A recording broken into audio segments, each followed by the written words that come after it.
Assalamualaikum warahmatullahi wabarakatuh. Kami dari kelompok matematika kelas 12 akan membawakan materi statistika untuk SMA. Kelompok kami yang terdiri dari saya sendiri, Hania Lutfi, Cindy Dewi Fatika, Endah Tri Indrianti, dan Maisaroh akan membawakan 3 subbab, yaitu yang pertama adalah penyajian data, yang kedua adalah ukuran pemusatan data, dan yang ketiga adalah ukuran penyajian data. Langsung saja, untuk mempersingkat waktu, saya akan membawakan materi pertama mengenai penyajian data.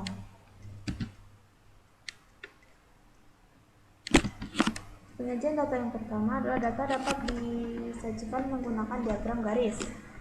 Diagram garis ini digunakan untuk menyajikan perkembangan data statistik yang kontinu atau berkesinambungan. Misalnya jumlah penduduk tiap tahun di suatu wilayah ataupun omset penjualan barang di suatu toko. Nah, untuk penduduk tiap tahun, itu jumlah penduduk akan terus berubah-ubah di setiap tahunnya. Begitupun dengan omset penjualan barang. Omset penjualan barang di suatu toko yang akan terus berubah-ubah selama toko tersebut masih berjalan. Itu kemudian sumbu X biasanya menyatakan satuan waktu, sedangkan sumbu Y biasanya menyatakan frekuensi. Langsung saja kita lihat contohnya. Nah, contoh yang pertama, tabel penjualan komputer pada periode Januari hingga Juli 2019.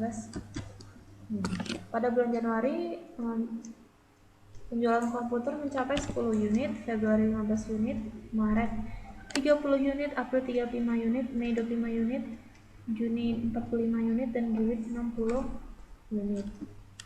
Maka diagram garisnya akan seperti ini.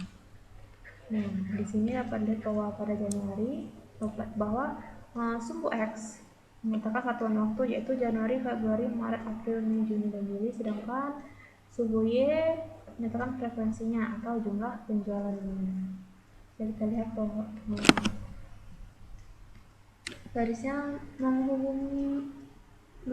terhubung dari Januari, Februari, Maret, April, Mei, Juni, dan Juli. Kemudian contoh yang kedua, itu hasil penjualan barang A dan B di toko Melati pada periode Januari hingga Juni 2019. Ditunjukkan pada tabel di bawah ini. Nah, di sini bisa kita lihat bahwa ada dua jenis barang, itu barang A dan barang B. Nah, saja untuk tabelnya.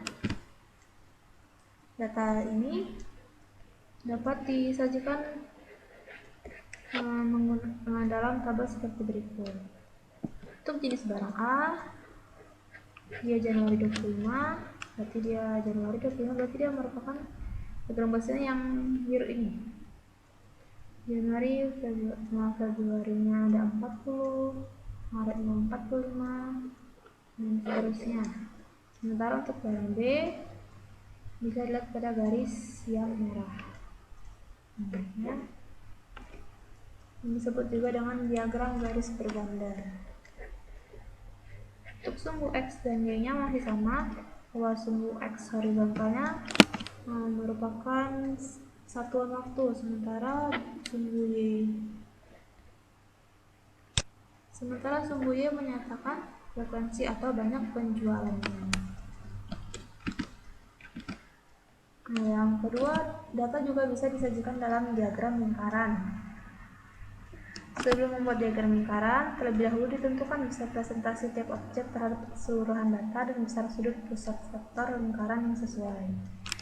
Nah, ini sudut ini digunakan untuk mengetahui berapa besar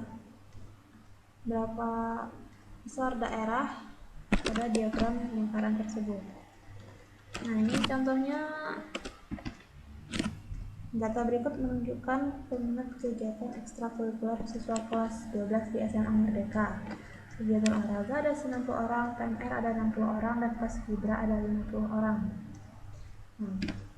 Bisa kita lihat bahwa untuk kegiatan olahraga jumlah 90. Kita lihat persentasenya. 90 90/200 dikarenakan jumlah seluruh siswa ada 200 orang, berarti 90/200 dikali 100%, yaitu 45%. Besarnya 90/200 dikali 360 derajat atau derajatnya lingkaran, yaitu hasilnya 162 derajat. Begitupun time R, 60 siswa berarti dia 30% dan 108 derajat. Dan paskibra 50 siswa sebesar 20% dan 90 derajat. Untuk diagram lingkarannya kita lihat ini.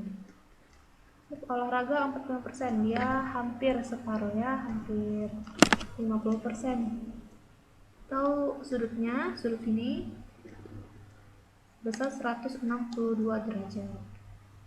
Dan PMR 30%, PMR 30%, sudutnya 108 derajat, ini 108 derajat. Dan paskibra 20%, atau sudutnya 90 derajat. Sini ya. Kemudian ada diagram batang. Penyajian data selanjutnya dapat disajikan dengan diagram batang. Penyajian data menggunakan persegi panjang dengan arah vertikal atau horizontal. Tinggi tiap persegi panjang atau batang sesuai dengan jumlah data masing-masing objek. Contohnya, tabel berikut menunjukkan banyaknya siswa di kota A menurut tingkat sekolah pada tahun 2020. Ini tabelnya. Tingkat sekolah SD jumlah siswanya 1562, SMP 1019 siswa, SMA 818, dan STM 432. Ini diagram batangnya. SD tingginya 1562. Ini tingginya adalah sebanyak dengan jumlah data masing-masing objek.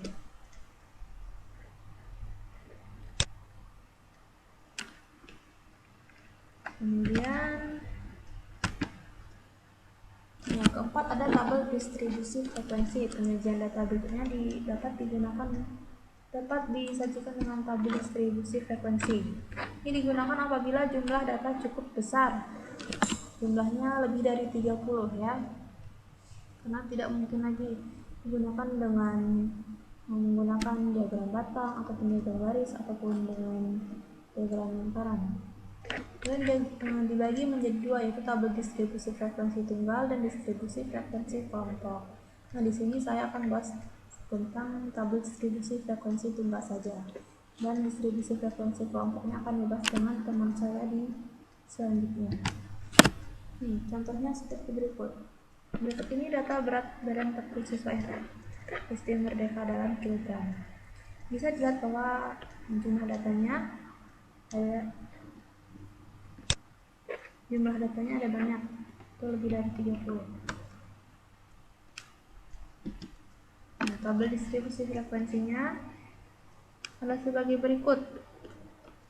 Pertama, kita data dulu data yang masih belum urut ini. Yang pertama kita urutkan dari berat badan yang terkecil, yaitu 32 kg dengan menggunakan turus.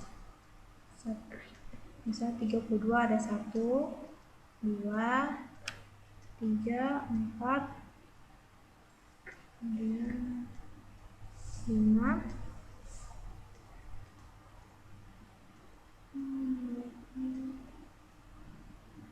dan 6. Maka banyak anaknya atau frekuensinya ada 6. Begitupun dengan berat badannya 33 kilo ada 6 anak, 34 kilo ada 7 anak, 35 kilo ada 5 anak, dan 36 kilo ada 9 anak, dan 37 kilo ada 7 anak.